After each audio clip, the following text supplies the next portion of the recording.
Hello everyone, welcome to Melvano app. Today we are going to learn about monotonicity at a point. तो बच्चों सबसे पहले तो हम ये देखते हैं कि मोनोटोनिसिटी का मतलब क्या है, मोनोटोनिक और नॉन मोनोटोनिक, ये दो क्या मतलब है। देखो आपके पास कुछ पॉसिबिलिटीज हैं, जैसे मान लीजिए कभी हो सकता है आपके पास कोई फंक्शन हो, वो इस टाइप का हो सकता है जो बिल्कुल इंक्रीज ही कर रहा हो, कभी वो नीचे आएगा ही नहीं, ठीक है, वो आसमान की ऊंचाइयों को छुए जा रहा है। और एक है जो उनसा धरती पे आई जा रहा है, धरती के अंदर भी चले जा रहा है वो तो, ठीक है। और एक होता है कि जो बार बार ऊपर नीचे चलता रहता है, ठीक है।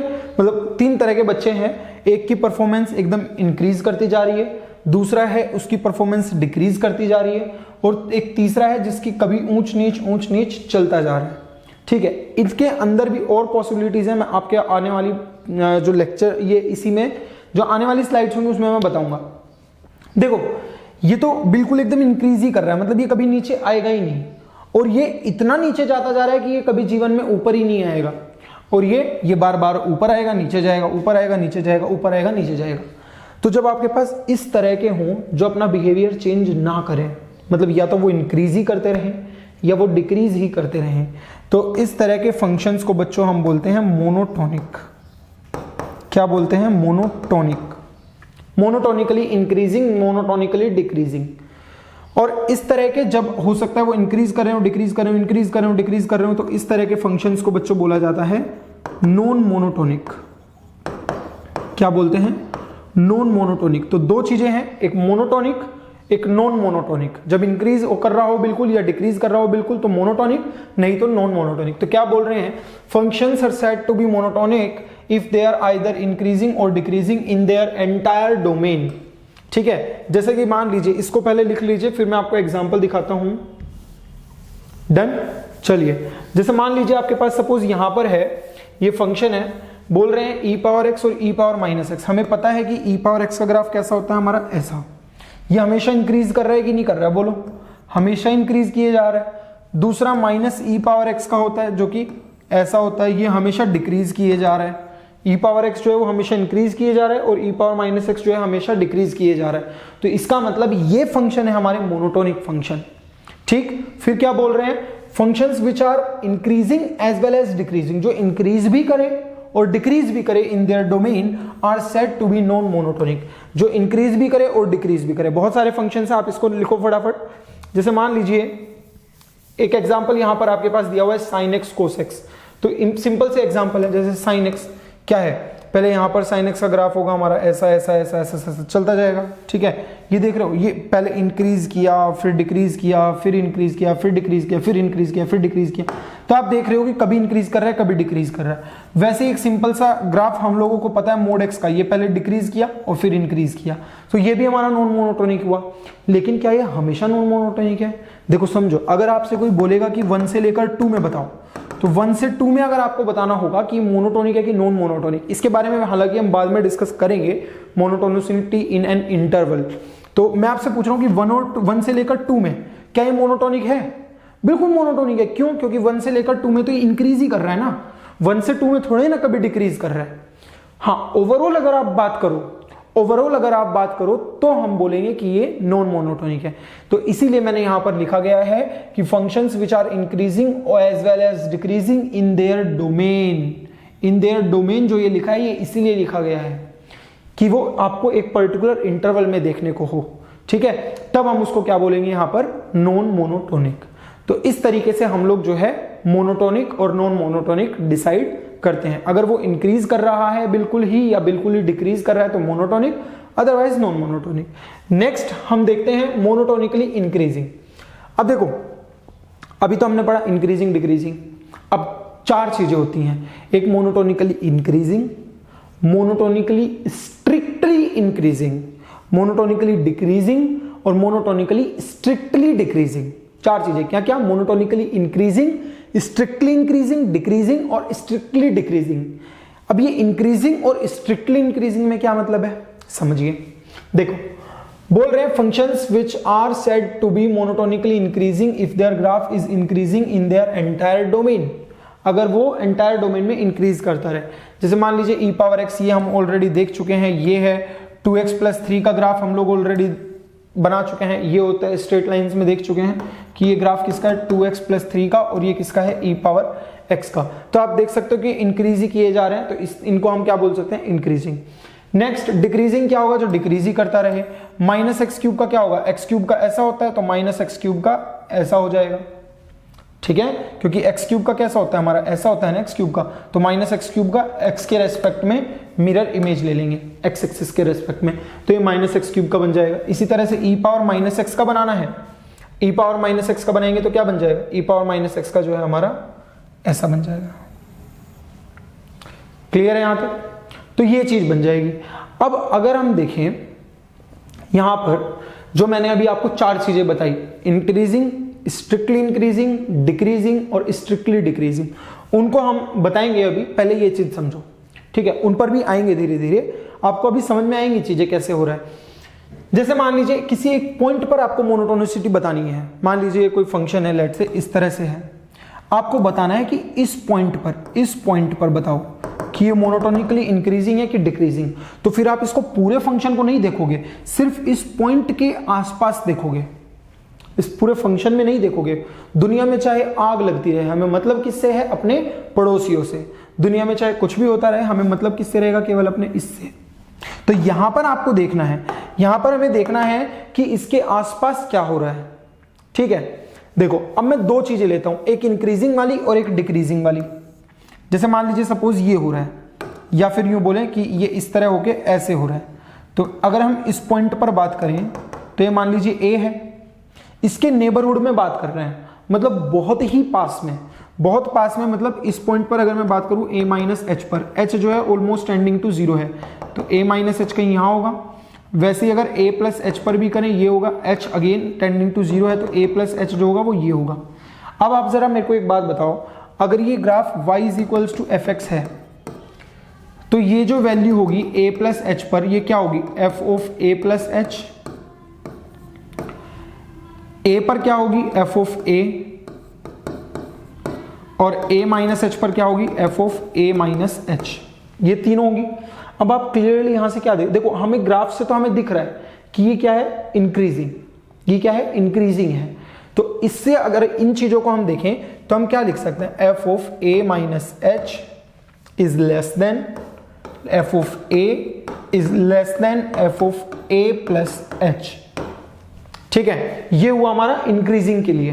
किसके लिए हुआ, इंक्रीजिंग के लिए। अब यहां पर आप इक्वालिटी अभी के लिए लगा लो, मैं आपको समझाऊंगा आगे कि इस इक्वालिटी के होने का क्या मतलब है और ना होने का क्या मतलब है, ठीक है। अभी यहां पर अगर इनइक्वालिटी नहीं होती है, अगर इनइक्वालिटी नहीं होती है, तब तो बच्चों हम इसको बोलते हैं स्ट्रिक्टली इंक्रीजिंग। अगर इनइक्वालिटी होगी, अगर इनइक्वालिटी होगी तो इंक्रीजिंग, नहीं होगी तो स्ट्रिक्टली इंक्रीजिंग, ठीक है। तो ये चीज होगी हमारी किसके लिए, इंक्रीजिंग के लिए। अभी मैं समझाऊंगा कि कैसे आपको इक्वालिटी होने से स्ट्रिक्टली इंक्रीजिंग नहीं होगा। तो ये चीज तो हो गई हमारी इंक्रीजिंग के लिए। अब देखते हैं डिक्रीजिंग के लिए, ठीक है। तो डिक्रीजिंग के लिए मान लीजिए ये इस तरह से होके मेरे पास ये हो गया, ठीक है। ये है मान लो हमारे पास पॉइंट ए, ये पॉइंट है लेट से a+h, यहां पर ये कोई पॉइंट होगा हमारा a-h। तो a-h पर आपको क्या मिल रही है, ये वैल्यू मिलेगी, दैट इज f(a-h)। a पर आपको ये वैल्यू मिलेगी, दैट इज f(a). a+h पर आपको ये वैल्यू मिलेगी, दैट इज f(a+h). तो इन तीनों वैल्यूज को देख के आप क्या लिख सकते हो, इन तीनों वैल्यूज को देख के हम लिख सकते हैं f(a+h) is less than f(a) is less than f(a-h). तो ये कंडीशन हमें ध्यान रखनी है डिक्रीजिंग के लिए।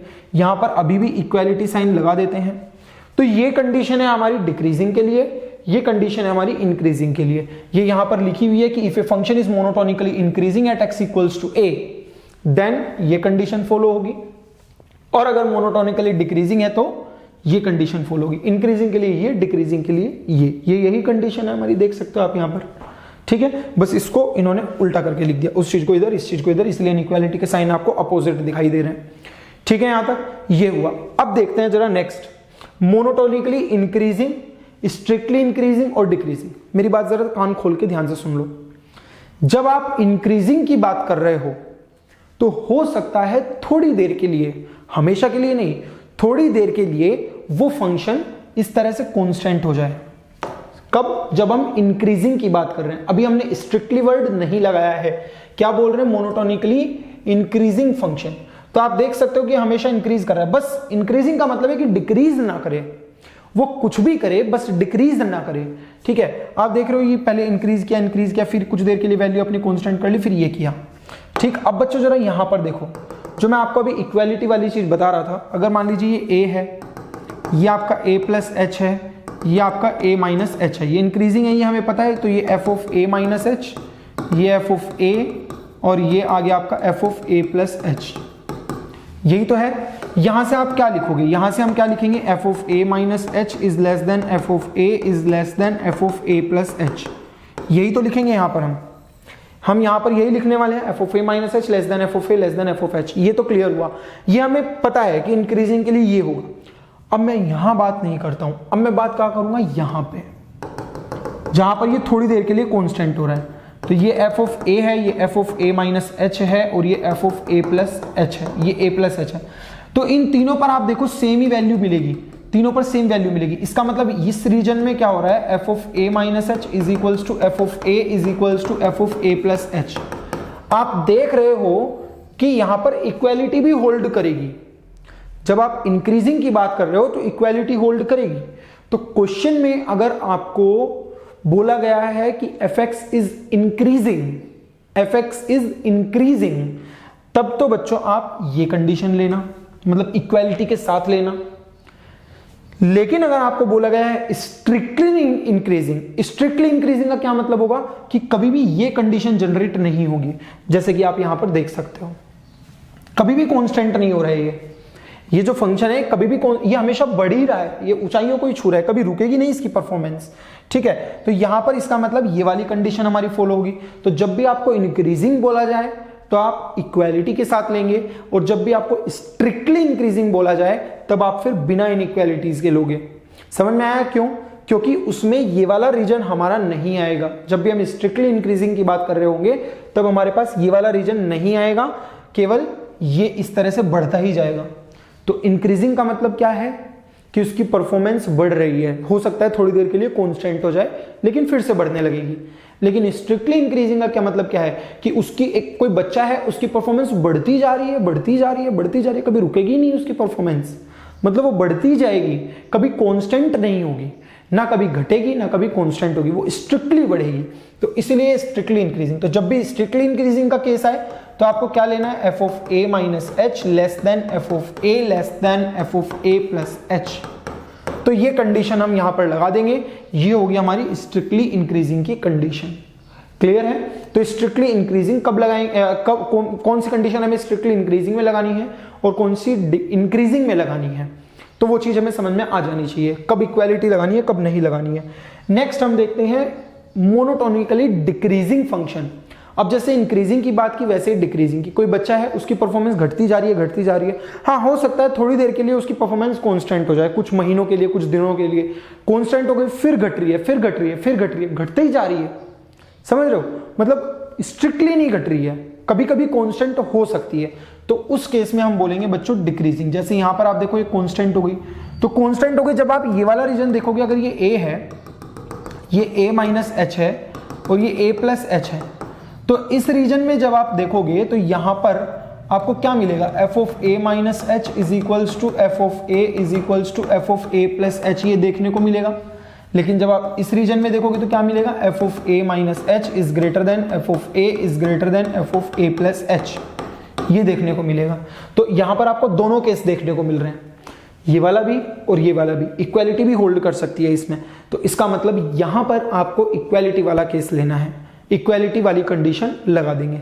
लेकिन अगर आपको बात की जा रही है स्ट्रिक्टली डिक्रीजिंग की, वो डिक्रीज ही करेगा, स्ट्रिक्टली डिक्रीज करेगा, कभी भी कांस्टेंट नहीं हो सकती उसकी परफॉर्मेंस।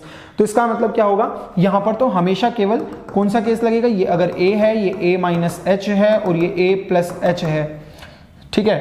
तो यहां पर ये a प्लस एच है, ये a प्लस एच, ये f ऑफ a, ये f of a minus H, ये f of a plus H. तो मतलब f of a plus H is less than f of a is less than f of a minus H. ये आप देख सकते हो कि यहां पर केवल यही वाली कंडीशन हमारे पास लगेगी, ये वाली कंडीशन नहीं लग सकती। तो जब भी आपको स्ट्रिक्टली डिक्रीजिंग बोला जाए तो आप फिर बिना इक्वालिटी के कंडीशन लगाओगे। सेम स्ट्रिक्टली इंक्रीजिंग अगर बोला जाए तो बिना इक्वालिटी के लगाओगे। क्लियर है यहां तक? तो इस तरीके से हम लोग देख सकते हैं। अब ये जो h है ना, ये h कोई बहुत बड़ी क्वांटिटी नहीं है, हम सिर्फ इसके नेबरहुड में बात कर रहे हैं, इसके पड़ोस में बात कर रहे हैं, तो मतलब h ऑलमोस्ट टेंडिंग टू 0 है। क्लियर है? जैसे कि यहां पर हम लोग एक क्वेश्चन देख सकते हैं, बोल रहे हैं find the complete set of values of lambda. Lambda की वैल्यू बतानी है for which the function fx is equals to, ये फंक्शन आपको गिवन है जब x जो है 1 से छोटा है तब ये डेफिनेशन है, जब x की वैल्यू 1 है तब लैम्डा है, और जब x ग्रेटर देन 1 है तो ये डेफिनेशन है। ठीक है, और बोल रहे हैं कि लैम्डा की वैल्यू बतानी है सच दैट ये जो फंक्शन है is strictly increasing at x equals to 1। मतलब अगर मान लीजिए ये फंक्शन है, तो अगर ये 1 है तो बोल रहे हैं कि स्ट्रिक्टली इंक्रीजिंग है, तो इसका मतलब ये 1 माइनस एच हुआ।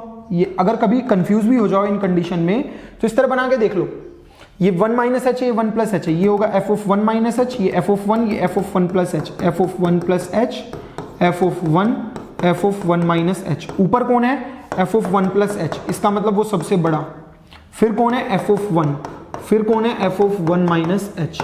इस तरीके से लिख लो या उल्टा करके लिख लो, मतलब f of 1 minus H less than f of 1 less than f of 1 plus H, जैसा कि यहां पर लिखा हुआ है।